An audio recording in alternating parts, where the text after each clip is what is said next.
Yes, my dear friends, welcome back to the channel. Very good morning to you guys all out there, wherever you are on the globe. Look, thank God it's Friday. Oh yes, it is a very good Friday. And ladies and gentlemen, we are back on this channel, Salom's blog. And hey, don't go anywhere. We have a lot to talk about in the next 8-9 minutes. Yes, 8-9 minutes, I'll be out of this place. So don't go anywhere yet. I have news for you. What is happening? Xavi Simons, Garnacho, what is it? What is the challenge? Why is Chelsea not yet making the announcement? Let's get started and we get to know what is happening around our club, Chelsea Football Club, and more. Now, Xavi Simons and Garnacho are two separate topics right now within the Chelsea cycle. Garnacho came up strongly these past few days or weeks, whilst Xavi Simons was expected to be signed alongside Hato. Hato now is already Chelsea's player. We are only waiting for the medicals and for the final signing. But Xavi Simons has delayed, has prolonged till now, and it looks like no serious updates coming from anywhere. Ladies and gentlemen, Xavi Simons and Garnacho, they are both two separate topics at Chelsea right now as we speak. It's not one or the other. It is possible both. It is possible that Garnacho could be signed alongside or after Xavi. It is not going to be like just this one or that one. Many conflicting news coming up that Chelsea are trying to play the same tactics we play, kind of game we played around Kudus. And hey, watching Kudus play for Tottenham against Arsenal, my goodness, it pained me. It pained my heart. Chelsea could not get the guy. Watching Kudus play football, he's a real baller. Ladies and gentlemen, now Chelsea want to spend less than the price that Leipzig are asking for Xavi Simons. Chelsea's plan is to spend less than that amount. It's not in danger at this stage. The deal is not in danger at this stage that we are. But it's an important point to make right now. The important point to make right now, which I would like to stress on, is that Leipzig are equally selling Benjamin Sesko to Manchester United. They are in a poor position to sign Benjamin Sesko. Manchester United have already presented their offer to the player. The player has accepted their offer. They are still in negotiation with the club, Leipzig. Now, you can imagine Leipzig losing both players at the same time. This is part of the challenge. Not the entire challenge, but it's part of it. No club wants to lose all their best players straight away. And so whilst Manchester United is pushing to sign Sesko, Chelsea is pushing to sign Xavi Simons. And at the same time, none of the clubs are willing or ready to pay the asking price. It is true, we've been there before United came in. Chelsea's plan is to make sure they can complete the deal on time before Manchester United gets serious with Benjamin Sesko issue. But as it stands, dear friend, I wouldn't say negotiations have been stalled. No, talks still ongoing. But it looks like Chelsea want to make some sales. From the report we are receiving, Chelsea want to make some sales. That is where our major focus has shifted on the past 5-6 days. It is the same sporting directors, and they want to make some sales before they turn over on Xavi Simons. And listen, one of the tricks in what Chelsea is doing is very simple. It's similar to what they are doing with Garnacho. When the window is about to be shut, that last hour, that last minute, clubs will be in haste to let go players, to get the money to cover their books, and they'll begin to drop their asking price. So Chelsea want to pay less. Xavi Simons is around 60 to 70 million euros. But Chelsea actually want to pay lesser than that. And it's part of the reason why this whole deal. Because if agreement has been, the Chelsea have already agreed with the player. 7 years plus an option of extra 1 year. Yes, 2022, 2032 plus option of 2033. That is 8 years, right? This agreement is already in place with the player. Then why is the player still not with Chelsea? It is all boils down to the negotiations with the club. The amount to be paid, the terms of payment, and Chelsea are playing smart once again here. The only thing, or my only worry, is that these guys shouldn't take us for granted and play on our intelligence. At the final moment, they will now come back and say, oh, we tried, we offered them 45 million euro and they rejected it. That is why we went in for Garnacho. Hey, we don't want Garnacho around this club. Garnacho can be maybe, like you guys already said, last minute, if United, because United really want to let him go, we could get Garnacho cheap and then we can sell him on in a year or 2 time. That is acceptable. But to play the game of like chess, let's use Xavi Simons for United to think we are not going to buy Garnacho, then they will try to drop their asking price, Let's stop it. Get the deal done. In a week's time, the players are returning to Cobham. We say, yeah, next week.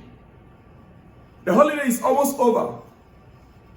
The squad need to be ready because the season will kick start just around 14th, 15th of August. Today is first. Today is first. Ladies and gentlemen, it is what it is. So, Xavi Simons, Chelsea are already in an advanced stage of sealing that deal, but they try to play the delay tactics. They want to sell according to the report before they proceed further, according to Fabrizio Romano. Yes, Chelsea want to spend less than the asking price, and they also want to sell some players. Xavi Simons conversation remain ongoing. Work in progress.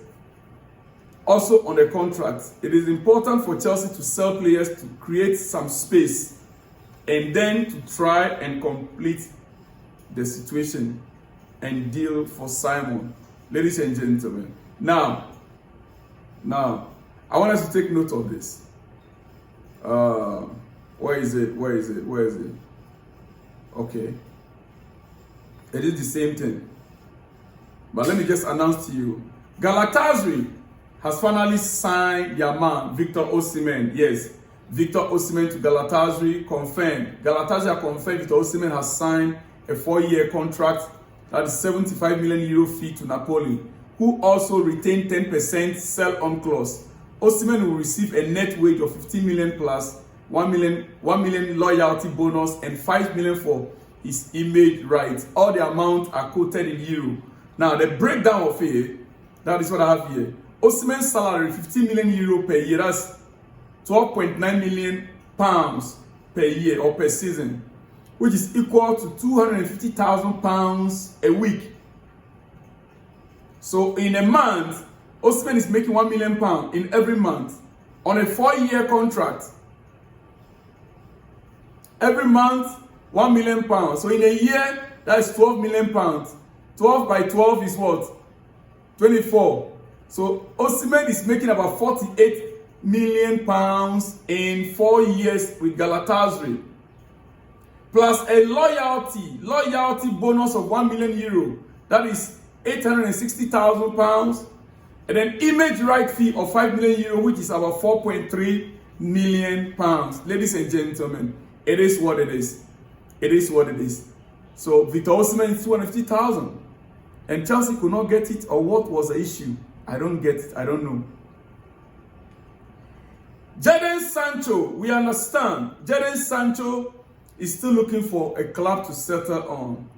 And the latest news we are receiving is that the player is now ready to lower his salary in order to secure a club. I think Sancho should be regretting by now by not lowering his wages or salary for Chelsea to sign him. he would have been a world champion by now. And he would have settled by now. He would have been on holiday enjoying himself. Yes. Sancho should be regretting by now. Now he could have become a world champion. And listen, not just a world champion, you already found a club that they welcome you, you were part of the team. It's the reason why we are going for Xavi Simons now. If Sancho was to be around, most probably Chelsea would have gone for Xavi Simons. Because that be the same position, left wing.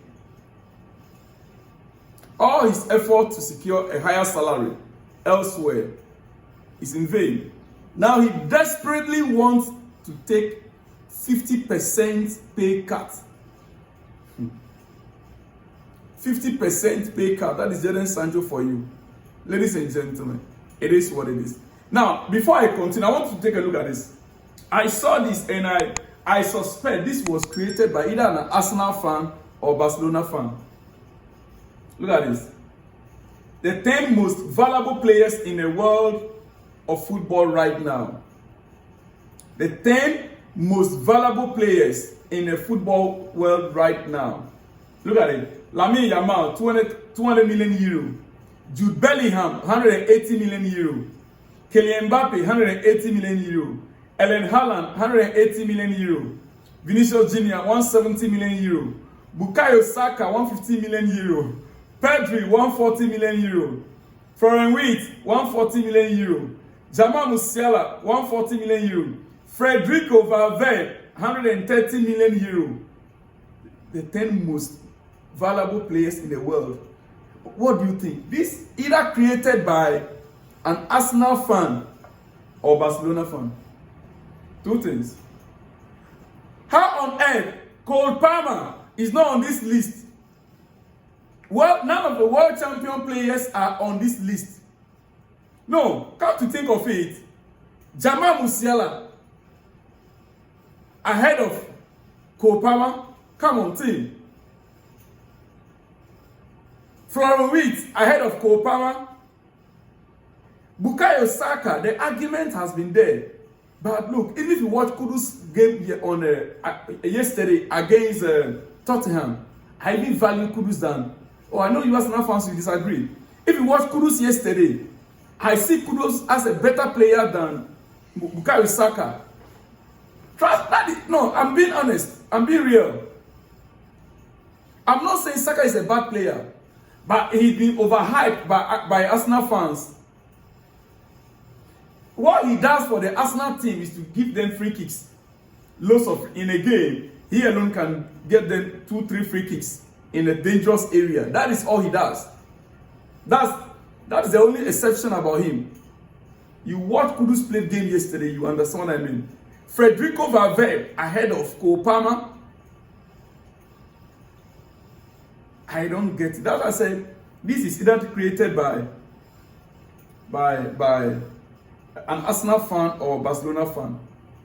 As you can see, the four of them there. Lamine Yamal, 200 million. Jude Bellingham, another overhyped player.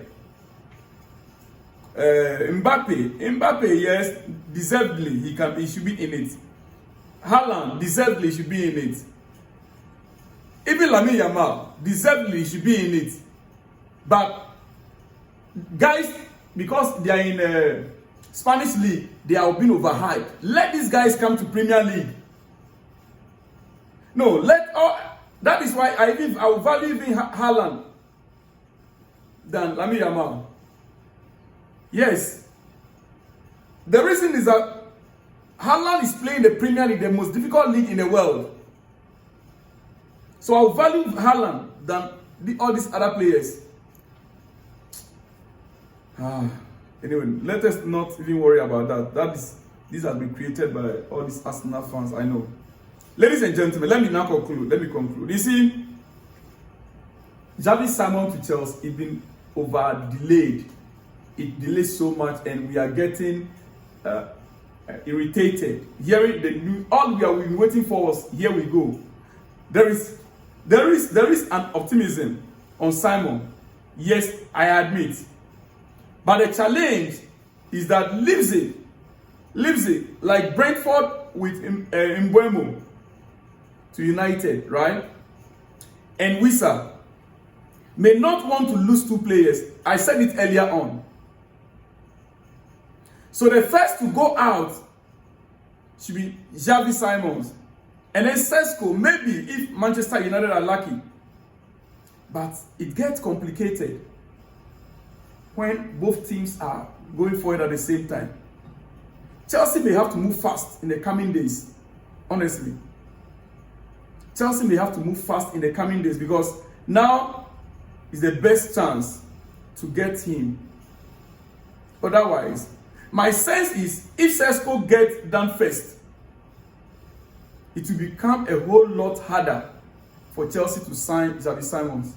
Even at the price that we are asking for, the 60 million we are talking about, it will get more harder because the club wouldn't like to lose him. Ladies and gentlemen, it is what it is. And it's your breakfast, Friday morning breakfast.